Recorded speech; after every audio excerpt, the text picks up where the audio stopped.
Assalamualaikum and a very good morning to everyone. My name is Hazril bin Mokhtar. I am the presenter for today.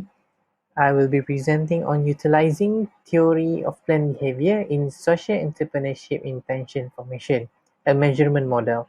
So the co-authors of these papers are Shafina Ismail, Abu Hanifa Ayub, Siti Daleela Muhammad Wahid, and Wan Muhammad Hirwani Wan Hussein. So let us proceed to the next page.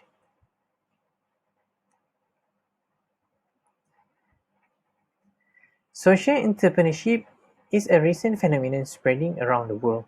There are a lot of news, either in printed or mass media, propagate about social entrepreneurship. They are among the news, and I would like to share some recent publication whereby I am sure everyone aware of the latest stimulus package by the government, Penjana Magic, the responsible unit for fulfilling the mandate given by the government to develop social enterprise sector in Malaysia. And it was given 10 million matching grant to support the social enterprise in assisting the underprivileged community. Although unstated, no doubt it is an implicit recognition that social enterprise is an emerging employment provider in Malaysia. By definition, social entrepreneurship is an innovative entrepreneurial approach that uses business skills to undertake entrepreneurial that address social economic problems and pursue social values. Let's move on the problem statement. As you can see, the figure 1.1 is a prevalence of social entrepreneurship across countries, which the sources by Bosma et al. 2016 as well as Global Entrepreneurship Monitor in 2015. The fact that social entrepreneurship levels are low is a problem for Malaysian society, as the country may be missing out on an innovative way to support its citizens, and this is supported by Nur Rizawati and Mustafa Din 2017 as well as Wan Muhammad Hirwani in 2014. Therefore, the proposed solution, a massive number of past scholars have carried out studies on the factors influencing social entrepreneurship intention, which resulted in a list containing large volume of variables. There was a need to generalize factors that capable to form a universal social entrepreneurship intention model. In this slide, we choose the classical theory of planned behavior (TPB) as the grand theory to validate the choices of variable. The TPB is established by Ajzan in 1991. It's based on the idea that shaped by an individual's desire to act and ability to perform it. As suggested by Ajzan, three variables influence the TPB: attitude toward behavior, subjective norm, and perceived behavior control. Therefore, the elements of TPB, namely ATB, SN, and PBC, is used and conceptualized to be the studied variable in this present study. We strongly believe that TPB is the most suitable theory to be used to explain the relationship among the studied variables. As you can see here, the sources are adapted from Ajzan in 1991. In order to understanding the concept, attitude towards social entrepreneurship, ATSE, the belief that a student has a favorable assessment of becoming a social entrepreneur or starting a social enterprise. Subjective norm, the belief that a student perceives acceptance or rejection of an idea by influential people or surroundings to become a social entrepreneur or to start a social enterprise.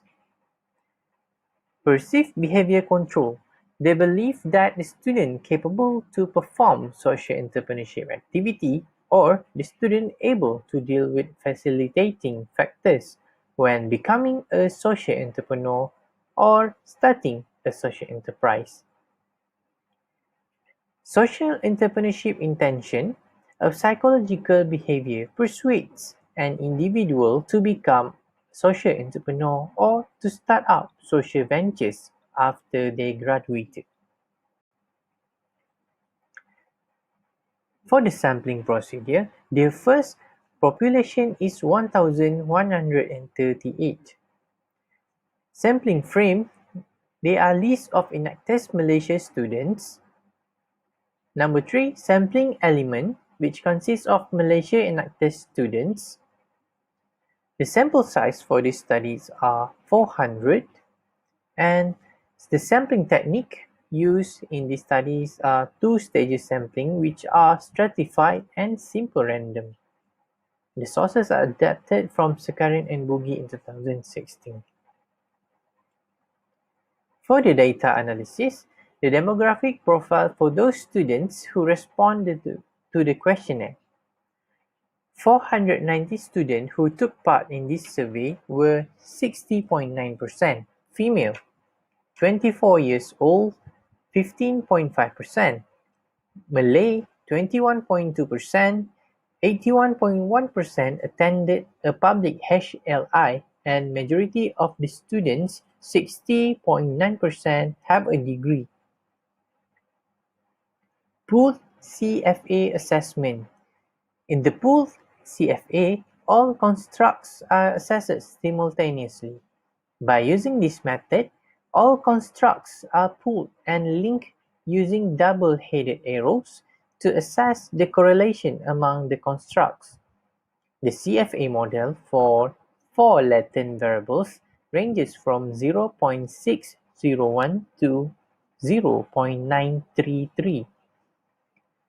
The model also shows that the correlation coefficients among the constructs ranges between 0.050 to 0.750, which is less than 0.90.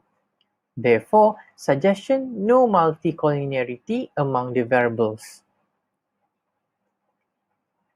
For the measurement model assessment, the fit indices, which consist of AFI, IFI, and PFI.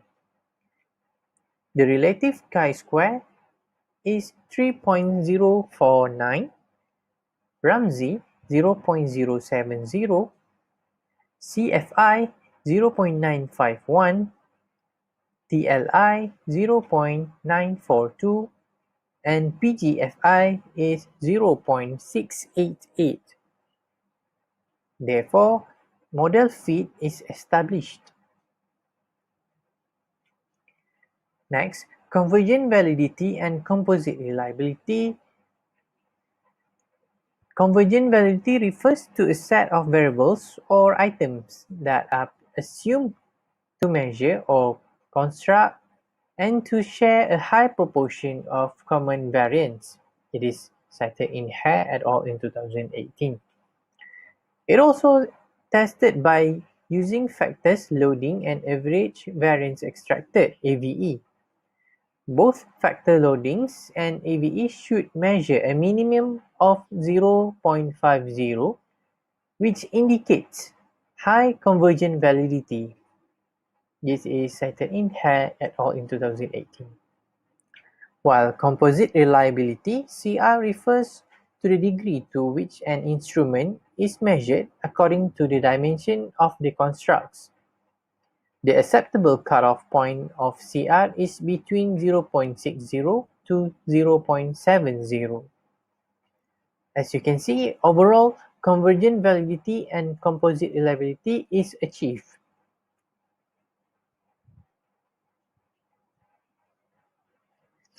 In conclusion, theoretically, this study driven by the gap in the literature on the elements of TPB on the relationship with social entrepreneurship intention.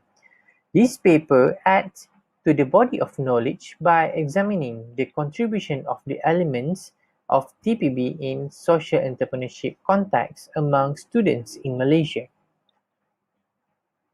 Methodologically, this study adopted two-stage sampling techniques, which include stratified and simple random sampling technique.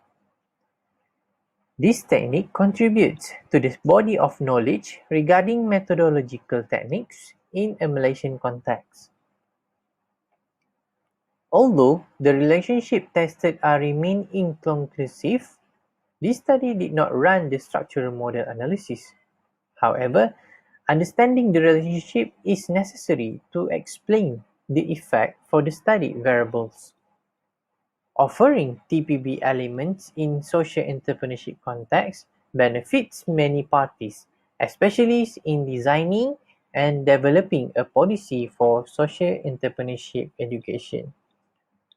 And I think that's all from me. Thank you for listening and have a good day. Thank you.